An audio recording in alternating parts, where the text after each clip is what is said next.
Hello mga buddy, magandang araw sa inyong lahat. Welcome back again to my channel. So sa mga buddy ko dyan na di pa nakasubscribe sa aking YouTube at di pa nakafollow sa aking Facebook page, ayun, i-follow at subscribe na.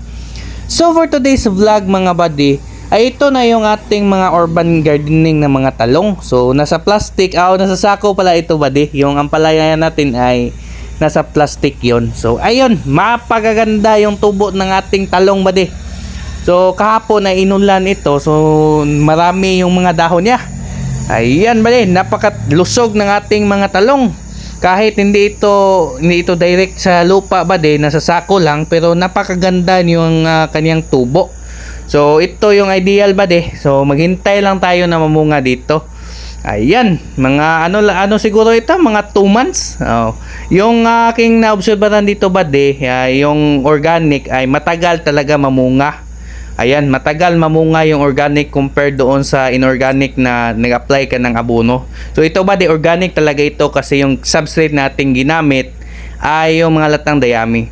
So ayan ba, para madaling mamunga itong ating talong ay need tayo mag-pruning. So ayan yung ginagawa natin, no.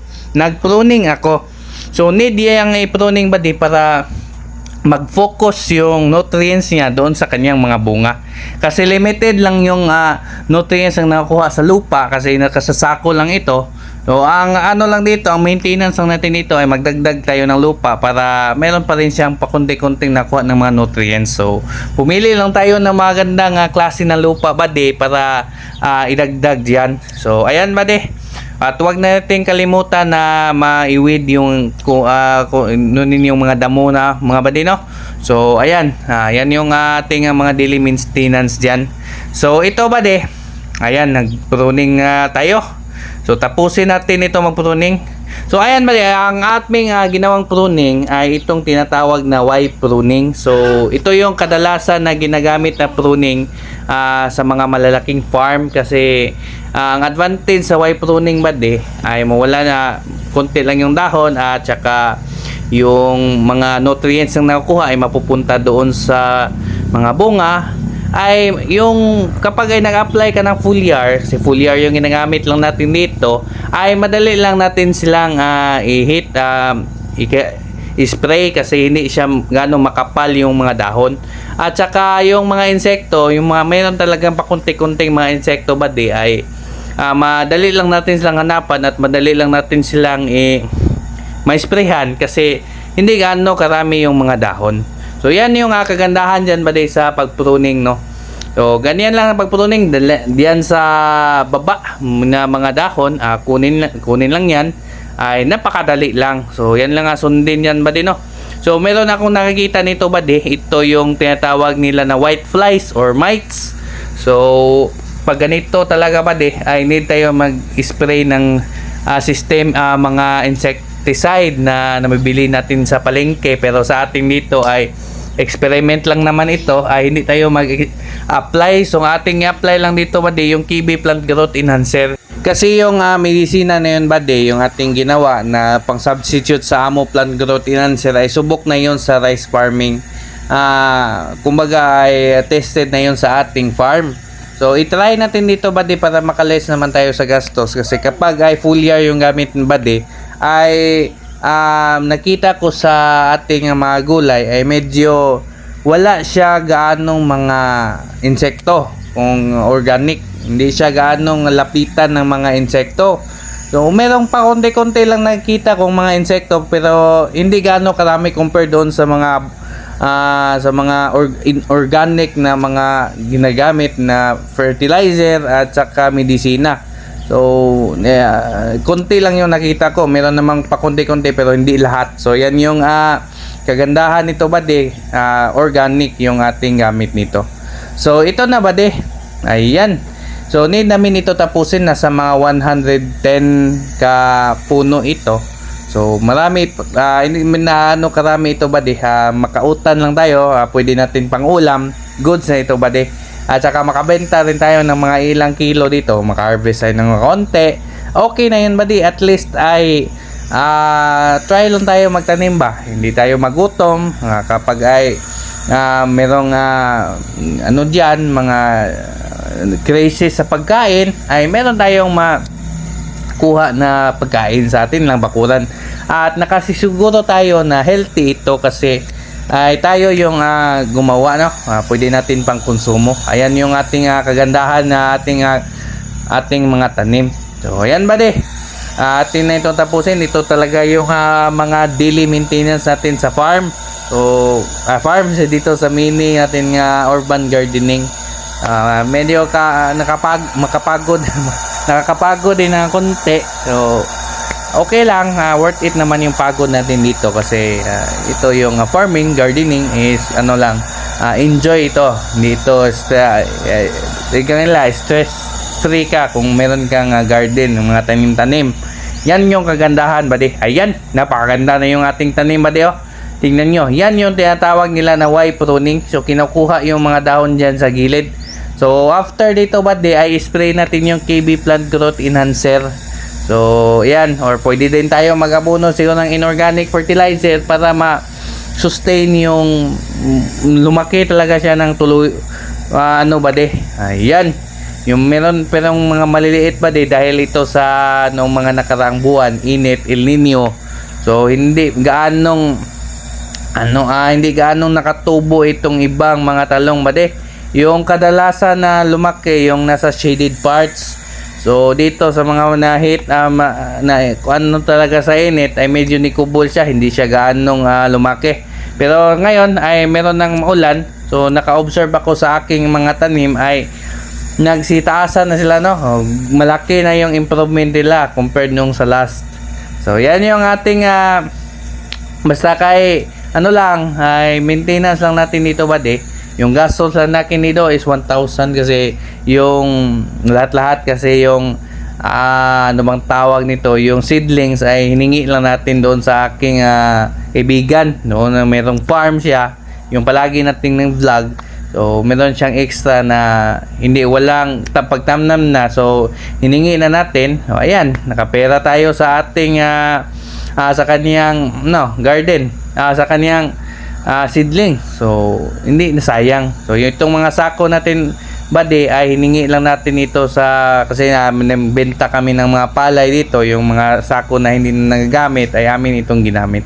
So ayan buddy, yan yung ating garden series. So ayan, please keep on watching mga buddy.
Ngayon.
So ayan ba di, natapos na natin itong i-pruning. Napakaganda talaga yung resulta sa wipe pruning ba di, kasi napakadali lang nitong i-apply ng medisina. Ayun, yung ating mga talong.